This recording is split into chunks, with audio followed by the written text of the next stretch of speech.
Chairman Hurd, members of the subcommittee, I appreciate the opportunity to testify on the modernization and implementation of 638 contracting at Indian Health Service. I have the honor of representing the largest tribe in the United States, Cherokee Nation, with over 470,000 citizens nationwide. We have an unbroken treaty relationship with the United States and exclusive tribal jurisdiction over our 7,000 square mile reservation.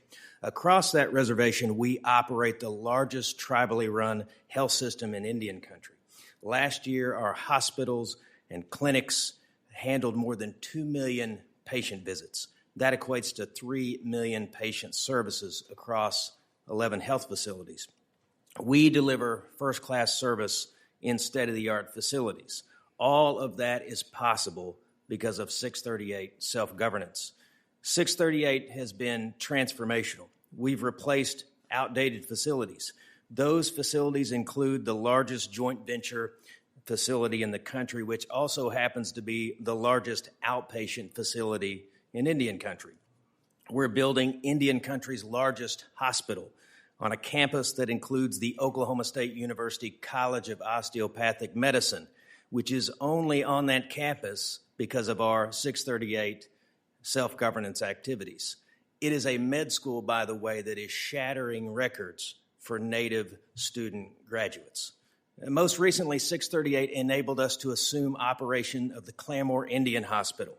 We took over on October the 1st. We immediately invested $11 million to take that neglected facility from the IHS standard to the Cherokee standard. We will replace that facility with a $244 million state-of-the-art health campus in Claremore. These successes demonstrate a clear truth. When the government of the United States returns control of health care to Native peoples and their tribal governments, health care for tribal citizens is demonstrably better and federal dollars are used more efficiently. 638 unshackled the Cherokee Nation. We designed our health system around patients. We made decisions like integrating behavioral health, investing in public health, and focusing on prevention. We are building towards a world-class system of wellness. On a bipartisan basis, federal leaders should be proud of 638. It is the most successful federal Indian policy in history. Modernization of 638 should include more focus on predictability, transparency, and coordination across the Indian Health Service. Above all, it must include a renewed commitment to tribal consultation. Modernization should lean on the policies that work, including the joint venture program and the 477 program. Those programs increase efficiency and empower tribes to focus on local needs. Modernization should recognize that most IHS funding today goes through programs operated under ISDEA. ISDEA has enabled us to improve access, quality, and workforce.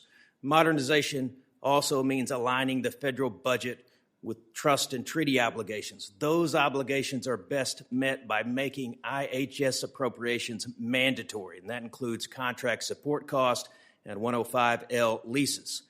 But at a minimum, Congress should continue the practice of advanced appropriations, which it embraced in FY 24, 25, and 26. No tribal citizen should lose health care when the federal government fails to enact a budget due to dysfunction. Tribal health systems deserve certainty and predictability.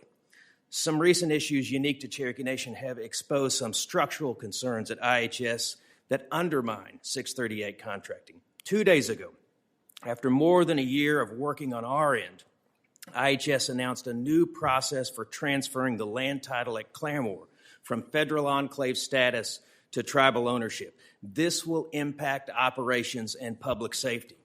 We've seen IHS headquarters make decisions that lack statutory authority, lack precedent, and lack logic, and they produce funding disparities that are impossible to reconcile. They've even overruled area office leadership. We've seen actions on our reservation, providing funding to a tribe within our reservation to duplicate our system. Any member of this committee concerned about the fleecing of taxpayer dollars and the shortchanging of Indian country should investigate the duplication of services that's happening right now within our reservation. Modernization should include safeguards to prevent this in the future. Appreciate the opportunity to testify. Modernization led by this committee should reinforce the principles that make 638 a success: clarity, respect for tribal governance, and federal actions that strengthen, not disrupt, tribal health system. 638 works, and Cherokee Nation proves it. Thank you.